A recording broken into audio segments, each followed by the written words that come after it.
Assalamualaikum warahmatullahi wabarakatuh. Selamat datang di channel Gudang Ilmu. Nah, pada kesempatan kali ini saya akan mencoba membahas kisi-kisi soal untuk UKM PPG atau ujian UP. Nah, untuk soalnya ini saya dapatkan dari Kemendikbud ya, yaitu berupa soal seperti remedial dari Kemendikbud langsung. Nah, di sini saya akan bahas satu persatu. Nah, ini untuk part pertamanya, part satunya. Nah, sebelum memulai, silakan kalian klik tombol subscribe dan bagikan video ini ya. Masuk ke soal nomor 1. Yang nomor 1 ini, pada perancangan pembelajaran terdapat kompetensi dasar, yaitu mengidentifikasi jenis, sifat, dan fungsi bahan alam dari tanaman untuk produk karya seni rupa dan karya. Maka rumusan indikator yang bisa dikembangkan guru pada tingkatan kognitif mencipta atau C6 yang tepat adalah titik. Jawaban yang pertama, A. Mengelompokkan bahan alam dari tanaman pandan untuk produk karya seni rupa. B. Menyebutkan fungsi tanaman pandan untuk produk karya seni rupa. C. Menjelaskan sifat tanaman pandan untuk produk karya seni rupa. D. Membedakan sifat tanaman pandan dengan tanaman suji untuk produk karya seni rupa.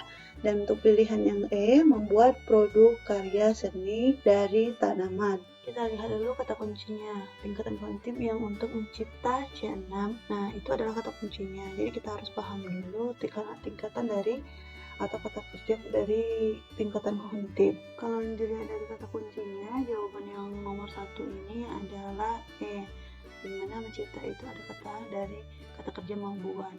Jadi jawabannya itu membuat karya seni rupa dari tanaman. Selanjutnya untuk pembahasannya, kenapa jawabannya E?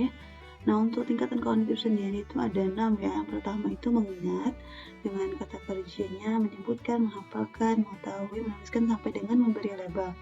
Kemudian ada C2 memahami. Dari memahami itu ada kata kerja membedakan, menerangkan, mengartikan, merangkum, mengelompokkan. Sampailah dengan C6 yaitu membangun, membentuk. Di sini ada membuat kata kuncinya.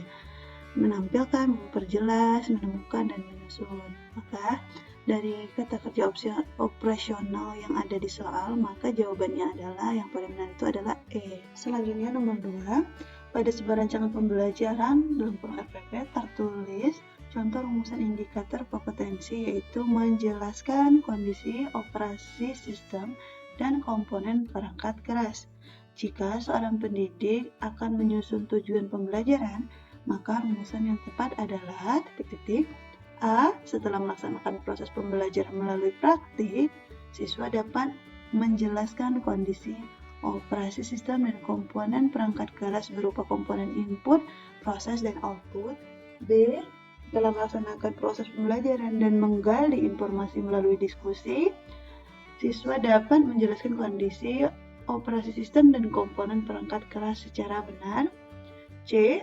Siswa dapat menjelaskan kondisi operasi sistem dan komponen perangkat keras berupa komponen input, proses, dan output secara benar. D. Menjelaskan kondisi operasi sistem dan komponen perangkat keras, komponen input, dan proses output tanpa melihat catatan.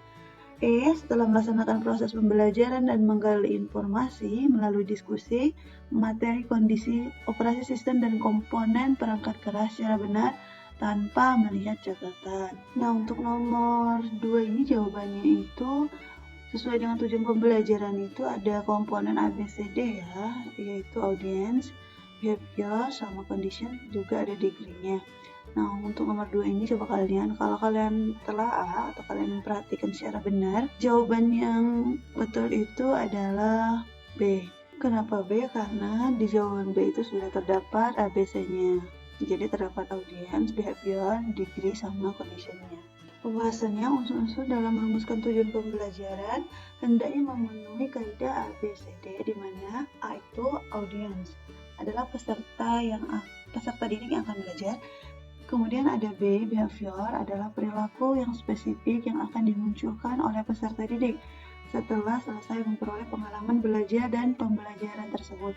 Yang ketiga itu ada C atau condition, di mana adalah kondisi yang berarti batasan yang dikenakan kepada peserta didik atau alat atau peralatan yang digunakan peserta didik pada saat dilakukan penilaian. Yang terakhir itu adanya komponen degree, yaitu adalah tingkat keberhasilan peserta didik dalam mencapai perilaku yang sudah ditentukan. Nah, untuk pilihan jawaban B tadi, setelah melaksanakan proses pembelajaran dan menggali informasi, itu adalah kondisinya. Sedangkan siswa itu adalah audiensnya. Kondisi operasi sistem dan komponen perangkat keras itu adalah behaviornya atau perilakunya, menjelaskan. Nah, kemudian adalah secara benar merupakan degree atau tingkat keberhasilan yang ditetapkan pada siswa tersebut. Selanjutnya nomor 3, pada saat menyusun perencanaan pembelajaran, pokok materi tentang unggas, seorang guru merumuskan tujuan pembelajaran agar siswa dapat mendefinisikan hewan unggas, mengelompokkan dan membedakan jenis-jenis unggas. Adapun pilihan strategi pembelajaran untuk menjelaskan materi kepada siswa tersebut yaitu strategi pembelajaran deduktif. Berdasarkan tujuan dan strategi pembelajaran tersebut mencerminkan ragam pengetahuan yang jenisnya titik-titik A. Fakta, B. Prosedur, C. Keterampilan, D. Konsep, dan yang E adalah prinsip. Untuk jawaban nomor 3 ini adalah D, yaitu konsep. Kenapa konsep? Mari kita bahas. Nah, untuk pembahasannya itu ada beberapa jenis materi ya. Yang pertama itu fakta. Nah, indikator hasil belajar yang harus dikuasai siswa apabila siswa diminta untuk menyebutkan nama, kapan, di mana suatu peristiwa itu terjadi. Nah, itu fakta, jenis materinya fakta. Kemudian untuk jenis materi konsep, itu apabila siswa diminta untuk mengemukakan definisi, membedakan dua hal, atau mengklasifikasikan, itu maksudnya di materi konsep. Kemudian ada materi prosedur. Nah, apabila siswa diminta untuk menjelaskan langkah-langkah pemecahan suatu persoalan menurut prosedur tertentu, jadi itu adalah materinya, contoh itu prosedur. Kemudian itu ada jenis materi prinsip, di mana siswa diminta untuk menjelaskan hubungan antara berbagai konsep melalui sebab akibat. Kemudian ada materi atau berupa keterampilan apabila siswa itu diminta untuk membuat sesuatu. Nah, kemudian ada aspek efektif apabila siswa diminta memilih atau melakukan sikap tertentu terhadap suatu kejadian. Dan ada aspek motorik apabila siswa diminta untuk melakukan kegiatan menggunakan anggota badannya. Nah, untuk tujuan pembelajaran yang diminta siswa untuk mendefinisikan, yang jawabannya dia tadi, mendefinisikan hewan unggas dan mengelompokkan dan serta membedakan jenis-jenis unggas termasuk di materi berupa konsep. Maka jawabannya itu adalah D. Selanjutnya nomor 4, perencanaan pembelajaran yang menekankan pada proses keterlibatan peserta didik secara penuh untuk menentukan materi yang dipelajari dan dihubungkan dengan situasi kehidupan sehari-hari sehingga mendorong peserta didik dapat menerapkan dalam kehidupan mereka. Pilihan strategi pembelajaran yang tepat yaitu titik-titik A. Kooperatif, B. Inquiry, C. Problem solving, D. Discovery, dan E itu kontekstual. Untuk jawaban nomor 4 adalah E. Kenapa E? Mari kita bahas. Nah, untuk menjawab soal-soal seperti nomor 4 ini, ada beberapa karakteristik dari model pembelajaran. Yang pertama itu ada kooperatif. Kooperatif adalah suatu strategi pembelajaran yang terstruktur secara sistematis, di mana siswa-siswa bekerja sama dalam kelompok-kelompok kecil dengan anggota antara 4-5 orang secara heterogen untuk mencapai tujuan-tujuan bersama. Kemudian, yaitu ada problem solving, merupakan kerangka konseptual tentang proses pembelajaran yang menggunakan masalah-masalah real dalam kehidupan nyata, otentik ya, bersifat tidak tentu, terbuka dan mendua, untuk merangsang dan menantang siswa berpikir kritis untuk memecahkan masalah. Selanjutnya itu ada model inquiry, adalah proses pembelajaran memperoleh dan mendapatkan informasi dengan melakukan observasi atau eksperimen guna mencari jawaban ataupun memecahkan terhadap pertanyaan atau rumusan masalah yang sudah ditentukan secara kritis dan logis. Kemudian ada discovery learning, di mana model pembelajaran melibatkan siswa secara aktif untuk mencari dan menyelidiki suatu permasalahan sehingga siswa dapat menyimpulkan konsep dari pembelajaran yang telah dipelajari. Yang terakhir itu adalah kontekstual atau contextual teaching and learning, yaitu konsep belajar yang mengaitkan antara materi yang diajarkannya dengan situasi yang nyata. Siswa bisa mendorong agar siswa tersebut dapat membuat hubungan antara pengetahuan yang dimilikinya dengan penerapannya dalam kehidupan sehari-hari yang mereka lakukan, seperti itu. Nah, jadi untuk pilihan jawabannya itu adalah E ya, kontekstual atau contextual teaching and learning. Lanjut, soal nomor 5. Saat merancang pembelajaran, guru ingin menyederhanakan konsep, prinsip, hukum yang kompleks sehingga dapat memperjelas penyajian pesan secara tertulis. Media apa yang paling tepat dipilih oleh guru tersebut? A. Bagan, B. AV atau alat peraga edukatif, C. Flipchart, D. Foto, dan E. Gambar. Nah, untuk jawaban yang nomor 5 ini yaitu A ya. Kenapa A? Mari kita bahas. Nah, untuk menjawab soal seperti ini, kalian harus memahami dulu kelemahan serta kelebihan masing-masing dari media pembelajaran. Yang pertama itu media pembelajaran, media foto.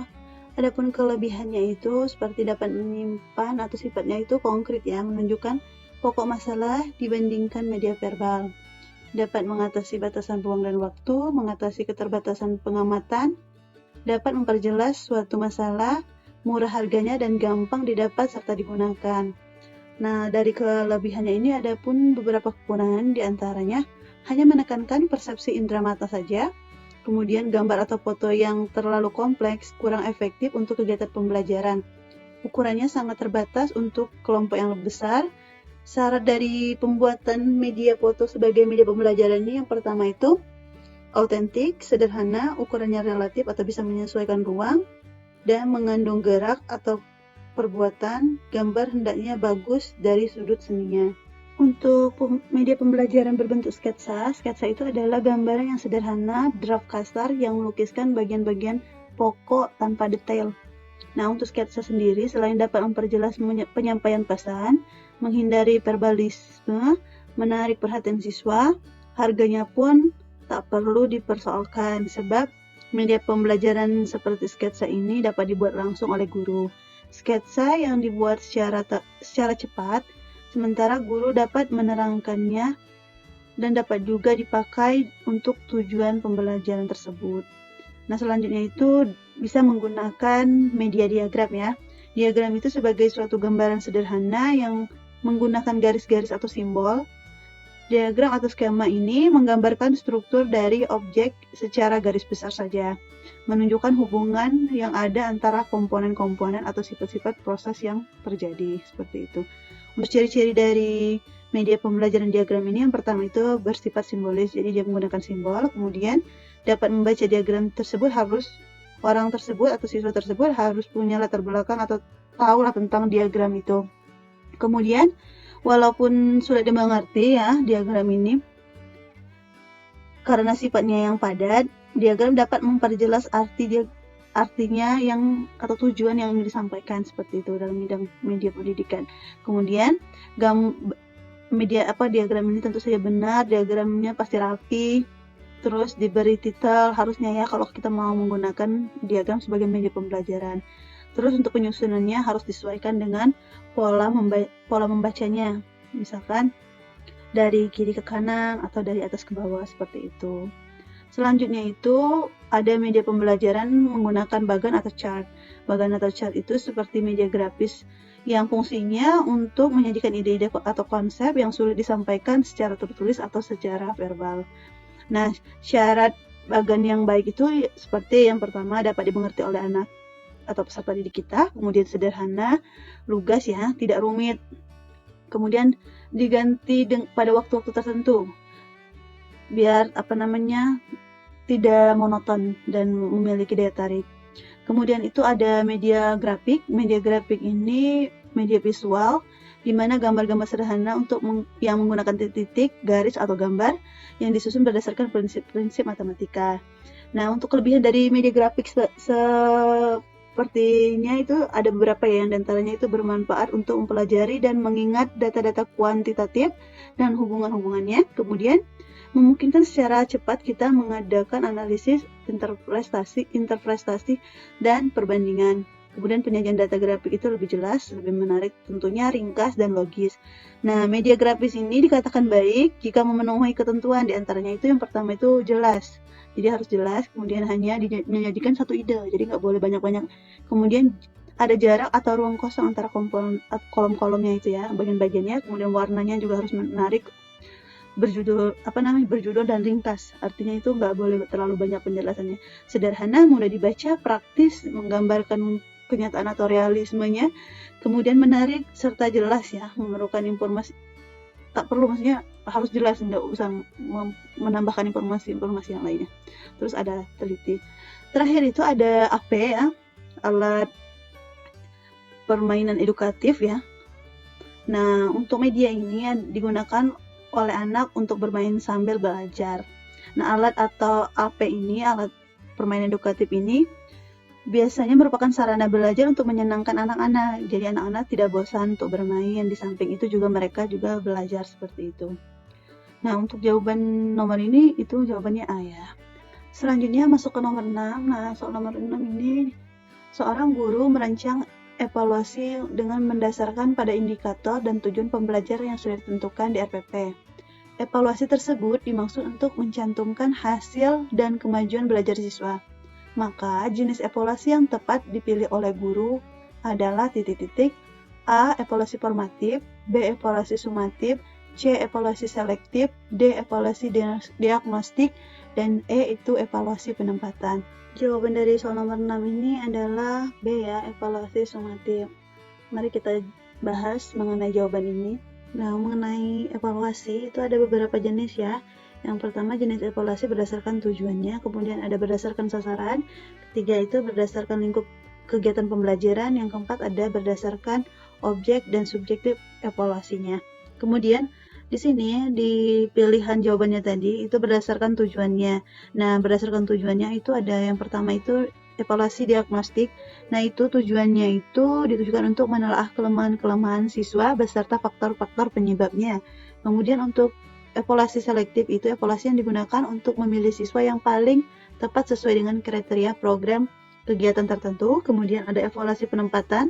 Evaluasi penempatan ini digunakan untuk menempatkan siswa dalam program pendidikan atau ketentuan sesuai ketentuan atau karakteristik siswanya. Kemudian ada evaluasi formatif. Evaluasi yang dilaksanakan untuk memperbaiki dan meningkatkan proses belajar mengajarnya. Kemudian yang kelima ini ada evaluasi sumatif, yaitu di mana evaluasi yang dilakukan untuk menentukan hasil dan kemajuan belajar peserta didik atau siswa. Jadi jawabannya tadi adalah evaluasi sumatif. Nah, untuk jenis-jenis evaluasi berdasarkan sasaran, berdasarkan lingkup pembelajaran, atau berdasarkan objek evaluasi objek subjek evaluasi, kalian bisa nanti baca yang ada di layar saya ya. Kemudian kita next aja langsung ke nomor 7-nya. Soal nomor 7, seorang guru mencari materi dan media dari internet. Saat menyusun rencana pembelajaran dalam kurung RPP, materi dan media tersebut akan disampaikan pada proses pembelajaran dengan maksud agar siswa tidak mengalami kesulitan memahami pembelajaran. Langkah apa yang harus dilakukan oleh seorang guru saat memilih materi pelajaran?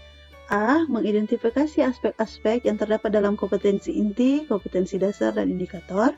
B. Menganalisis potensi peserta didik, relevansi, dan karakteristik daerah dan struktur keilmuan. C. Menyesuaikan dengan tingkat perkembangan fisik, intelektual, emosional, sosial, dan spiritual peserta didik. D. Melihat kebermanfaatan bagi peserta didik, aktualisasi kedalaman, keluasan materi pembelajaran, dan E. Relevansi dengan kebutuhan peserta didik dan tuntutan lingkungan, alat, sumber, bahan, dan alokasi waktu.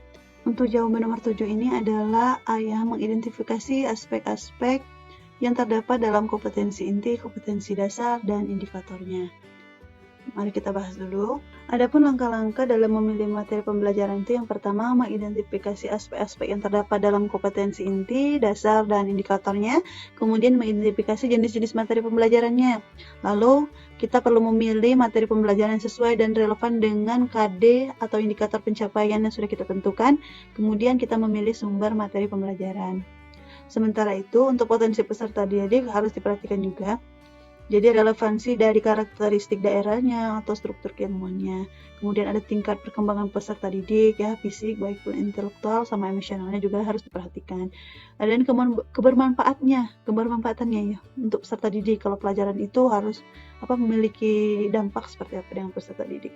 Kemudian baru kita relevansinya atau kebutuhan peserta didik untuk tuntutan lingkungan yang ada pada mereka gitu, lingkungan sekitar mereka, mengenai alat bahan dan sumber daya atau lokasi waktunya juga. Kemudian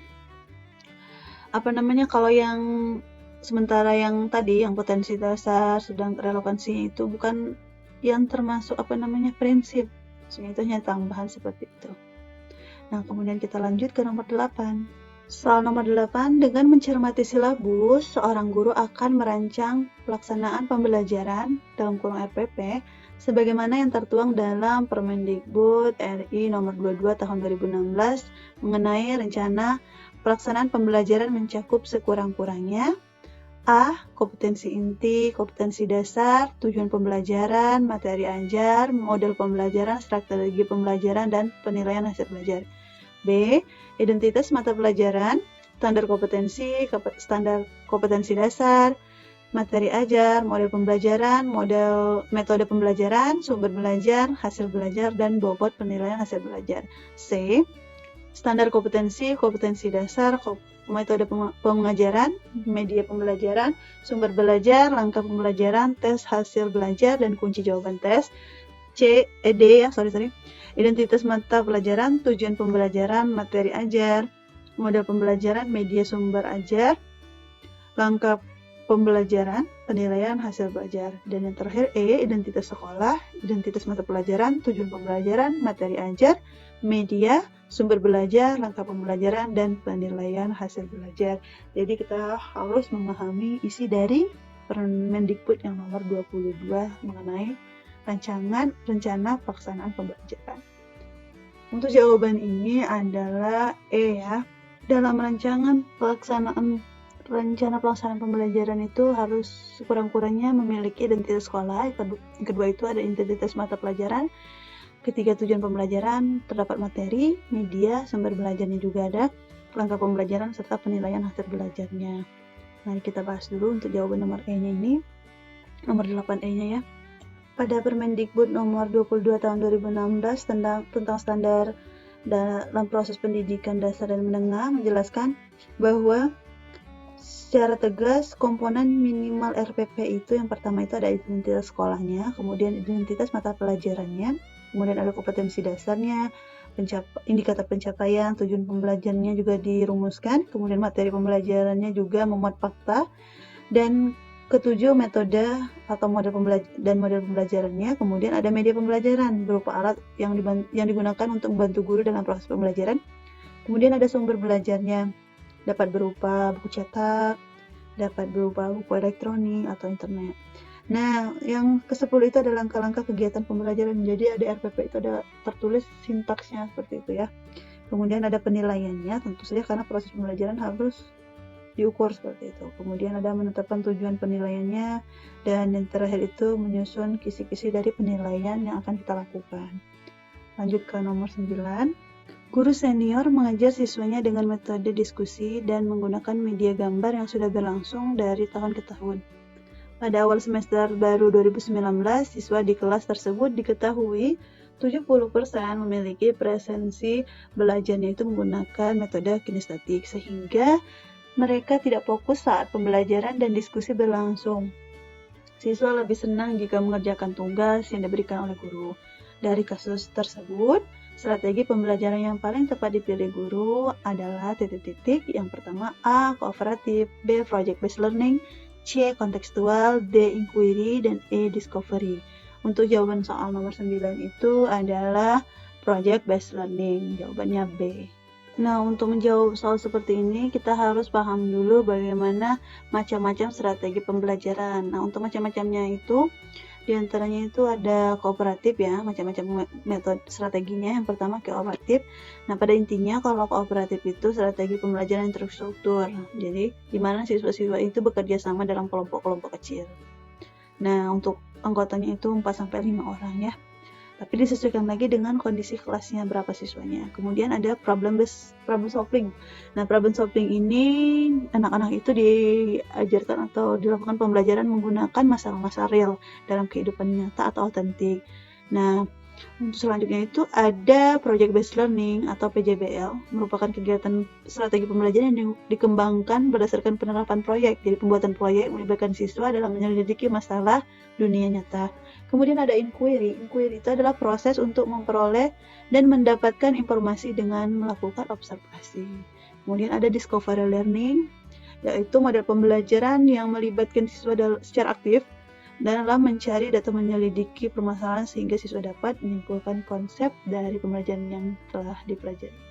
Yang terakhir itu ada contextual teaching and learning, yang mana merupakan konsep pembelajaran atau belajar dengan membantu guru mengaitkan materi yang diajarkan dengan situasi dunia nyata pada siswa dan mendorong siswa untuk membuat hubungan antara pengetahuan yang dimilikinya dengan penerapannya pada kehidupan sehari-hari seperti itu. Selanjutnya itu nomor 10. Soal nomor 10, di sekolah seorang guru menuliskan beberapa aturan seperti dilarang menginjak rumput dan mencoret-coret meja. Hal ini merupakan pembiasaan kepada peserta didik agar berkembang kecerdasan titik-titik, A. Naturalis, B. Kinestesis, C. Visual spasial, D. Verbalinguistik, E. Logis matematik. Nah, untuk jawabannya ini adalah naturalis ya. Nah, kenapa naturalis? Untuk menjawab soal seperti ini, kalian harus paham dulu mengenai bagaimana perkembangan kecerdasan peserta didik.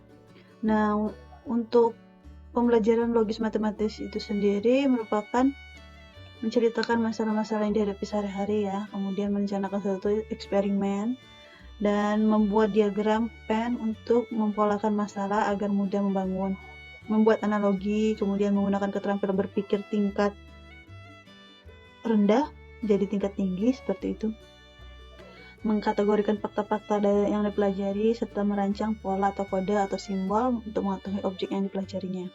Kemudian untuk kecerdasan visual spasial, untuk visualisasi itu tentunya penerapan metode ini menciptakan layar lebar di benak peserta didik, di mana guru dapat membimbing, memejamkan mata, membayangkan atau berhalusinasi dalam membayangkannya.